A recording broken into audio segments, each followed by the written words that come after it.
Alors, il se conjugue sur la base, on a dit, du présent et de l'imparfait de l'indicatif. Qu'est-ce que ça veut dire? C'est-à-dire, les terminaisons là sont les terminaisons E. Alors, ES, E.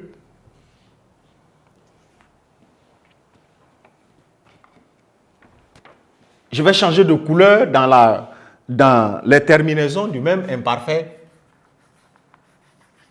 Ion, IE, ENT.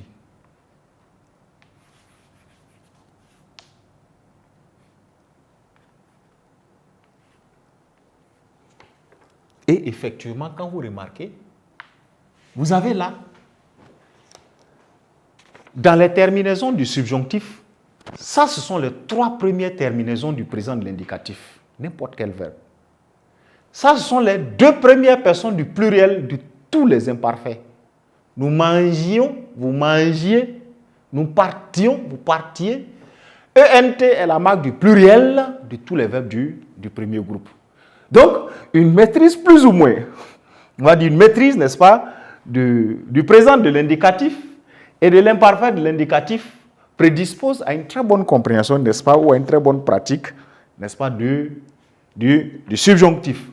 Et cette fois, après la conjugaison du subjonctif qui vous est informé comme étant constante, de cette manière, on va mettre maintenant les formes du subjonctif. Axéris, la forme du subjonctif. C'est-à-dire quand on voit un subjonctif employé, comment on fait pour reconnaître la forme du subjonctif? Voilà, on va dire ici la forme du subjonctif. Et on va avoir la bonne surprise en conjugation que la forme aussi est constante au subjonctif. Donc, le mot subjonctif peut faire peur pour rien dans son nom, etc. En réalité, il suffit de comprendre certaines règles qui ne sont pas nombreuses pour pouvoir la maîtriser. Sinon, le maîtriser, le subjonctif. Et il a une forme constante aussi. On va dire, il a une forme constante aussi. Et dit qu'il ne se reconnaît pas. C'est-à-dire, on reconnaît un subjonctif là, il ne se reconnaît pas. Je vais changer de couleur cette fois, il ne se reconnaît pas. Vous allez voir, on va vous dire d'un manuel à une autre, par la, n'est-ce pas, préposition, n'est-ce pas, mais c'est important de le retenir. Ça, au fait, la place qu'il occupe dans certaines expressions va lui donner en fait, la nature d'une conjonction. Donc, voilà pourquoi je mets en parenthèse. En réalité, c'est une conjonction. Pardon.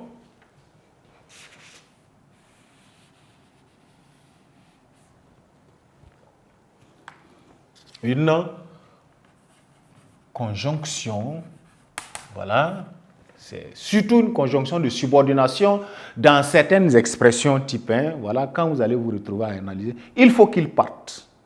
Voilà. En plus de préposition, au-delà de dire une préposition, voilà, vous allez vous rendre compte que ça correspond à une conjonction, un emploi du que, voilà, dans ces contextes-là.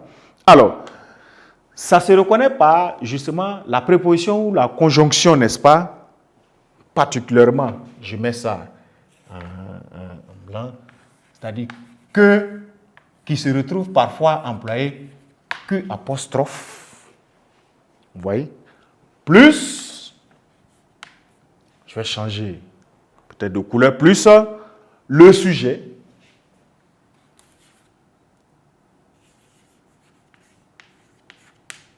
Le sujet, n'est-ce pas? Le sujet réel, sujet pronom ou bien sujet, un nom employé comme ça, sujet, et plus, on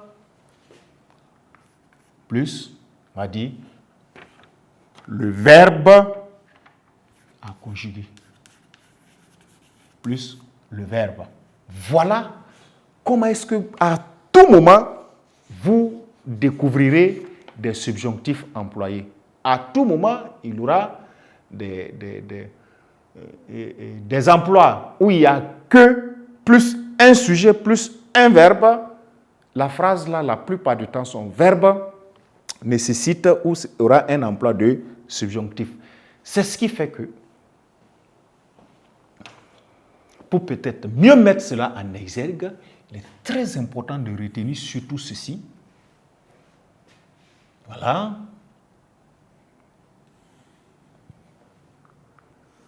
Comme étant la règle d'or ou la forme récurrente des emplois de subjonctif. Vous allez voir que plus un sujet plus un verbe, vous avez toujours là un emploi de subjonctif. Essayons, n'est-ce pas, de voir un exemple. Je vais vous donner des phrases.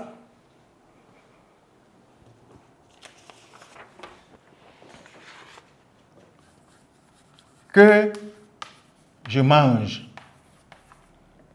Oui, que je mange. Dans cette conjugaison, il faut faire attention. S'il n'y a pas ce que-là, vous pouvez vous mettre à hésiter sur l'emploi du temps, le mode, etc. On va peut-être dire je mange est un présent de l'indicatif, mais que je mange aura changé en ce moment de temps et en même temps de mode. En plus de que je mange, prenez une phrase telle que qu'elle parte. Voilà. Qu'elle parte. Peut-être qu'on ne veut plus les voir ici et on dit qu'elle parte. Vous vous rendez compte? Voilà. On dit que il peut parfois être Q apostrophe ou il peut parfois être que ou dans certaines expressions telles que il faut que nous travaillions. Il faut que nous travaillions.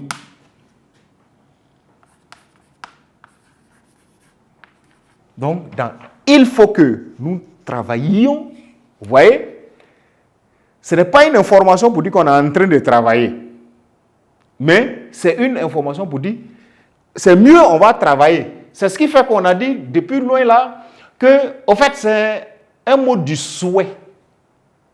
C'est souhaitable qu'on travaille. C'est mieux, on va se mettre à travailler. Mais ici, on retrouve même l'irréel dedans. Il faut que nous travaillions. Mais il faut que nous travaillions se matérialise comment? Tant qu'on ne s'est pas encore mis à travailler. Voilà. Donc, les définitions et les règles là tiennent compte des situations pratiques, n'est-ce pas, en fonction de la signification qui naît. Mais encore une fois de plus, regardez. Voilà. Alors, mais encore une fois de plus, regardez. Vous allez vous rendre compte que je mange. Regardez la terminaison. C'est le présent de l'indicatif. Qu'elle parte. Regardez le pluriel là, elle a fait que parte va être un E-N-T. Qu'elle parte. Plus elles vont revenir. Et que nous travaillions. Regardez le ion qui est dans travaillions. Ne vous remarquez pas, sinon ne remarquez-vous pas que tiens, on est en train de voir que, ou de confirmer que tiens, comme c'est dit ici, le subjonctif a une constante, une conjugaison constante, en général autour de la base du présent de l'indicatif et de l'imparfait de l'indicatif.